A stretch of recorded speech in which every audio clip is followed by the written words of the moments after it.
दोस्तों, राजस्थान के गंगानगर में 32 लोगों ने 13 साल की बच्ची को 5 दिनों तक लगातार नोचा।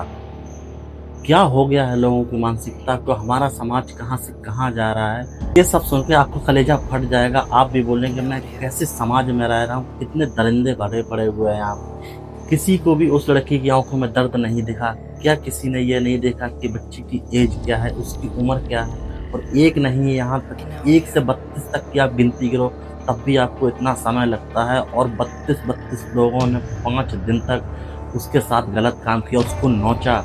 कोई उसको रोकने वाला नहीं था। समझिए उसने कितना दर्द सहा होगा, कितना कष्ट सहा होगा। हर एक पल, हर एक सेकंड वो बोलती होगी प्लीज़ मुझे छोड़ दो, मुझे अपने घर जाने दो। लेकिन इन दरिंदों को 1 सेकंड के लिए भी ऐसा नहीं लगा कि इसको छोड़ देना चाहिए। यह बात है 18 जून की। एक लड़की बिना कुछ बताए अपने परिचित से मिलने श्री विजयनगर जाती है। रात के करीब 10:30 बज रहे थे। लड़की श्री गंगानगर उतरती है। वहाँ उतर के वो सोचती है मैं ई-रिक्शा करके अपने घर चली जाऊँगी। वो एक रिक्शा वाले को हाथ देता है कि भैया मुझको घर पे छोड़ दो, घर पे ड्रॉप कर दो, जो भी उसका लोकेशन होगा वहाँ पे जाने के लिए ई-रिक्शा पर बैठती है। लेकिन वो ई-रिक्शा वाला उस लड़की को घर ना ले जाके किसी होटल के बाहर खड़ा करता है और बोलता है मैं बेटी 2 मिनट में आता हूँ। और वो जाके किसी होटल से अपने जाके उस लड़की के डीलिंग के लिए बात करके आता है। इस लड़की को मैं आपको दूँगा, आप मुझको कितना रुपया दोगे? होटल वाला उस लड़की को अंदर बुलाता है, उसकी फ़ोटो खींचता है और उसके रेट लगाने लगता है। सोचिए, जो बच्ची सोच रही थी कि मुझको घर जाना है, वहाँ उसके रेट लगाए जा रहे थे। वहाँ पे सब थे, स्टाफ थे, रजिस्टर था, सीसीटीवी कैमरे थे, लेकिन कोई नहीं था तो वो थे इंसान। इन लोगों के अंदर बिल्कुल इंसान भर चुका था, क्योंकि इनके अंदर इंसानियत तो थी ही नहीं। एक 14 साल, 13 साल की बच्ची, उसके साथ भी इन्होंने गलत काम किया और वहाँ पे ले जाके उसको जिस पड़ोसी के धंधे में डालने की कोशिश की।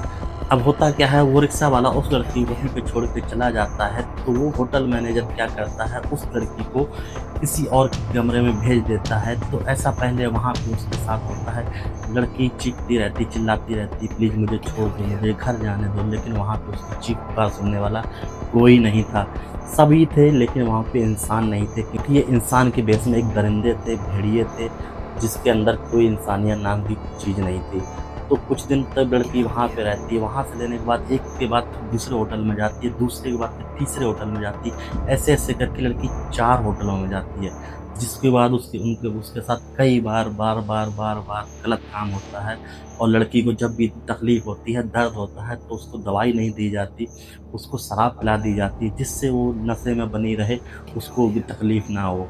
तो ऐसे-ऐसे दरिंदे भरे पड़े हुए हैं हमारे देश में। बताइए, वो जो ई-रिक्शा वाला था वो क्या इंसान नहीं था? उसके घर में बहन-बेटी, उसकी माँ-बाप नहीं थे कि उसने उस लड़की के बारे में एक बार भी नहीं सोचा? उस लड़की ने भरोसा करके उस ई-रिक्शा वाले भरोसा किया कि मुझको भैया घर छोड़ दीजिए, लेकिन उसने ऐसा ना करके अभी हम किस पे भरोसा कर सकते हैं?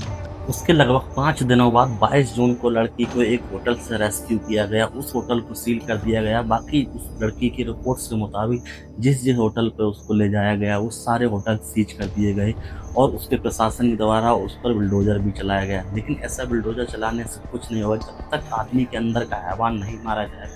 उनको इस चीज़ का ज्ञान नहीं होगा कि ऐसा करेंगे तो उनके साथ क्या हो सकता है। उनके साथ भी ऐसे ही दरिंदगी करनी चाहिए। पॉस्को एक्ट हमारे देश में लागू हो, उनको उल्लंघन करने की सज़ा मिलनी चाहिए। उनको बताना चाहिए कि ऐसा अगर करोगे तो तुम्हारे साथ क्या होगा, तभी यहाँ पे कुछ हो सकता है। नहीं तो बुलडोज़र चलाने से, मकान गिराने से कुछ नहीं होगा, जब तक इनके अंदर का हैवान नहीं मारा जाएगा।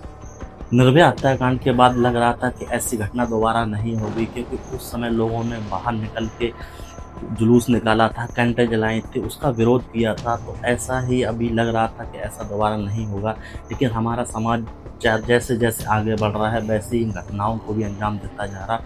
तो इस देश में ऐसे दरिंदों को ख़त्म करने की आवश्यकता है, ना कि घर में बुलडोज़र चलाने से कुछ नहीं होगा। ऐसे दरिंदों को सख्त सज़ा मिलनी चाहिए। आप लोगों को ये सब सुन के ही गुस्सा आ रहा हो तो उस लड़की से पूछे जिसने 5 दिन तक ऐसा कष्ट सहा।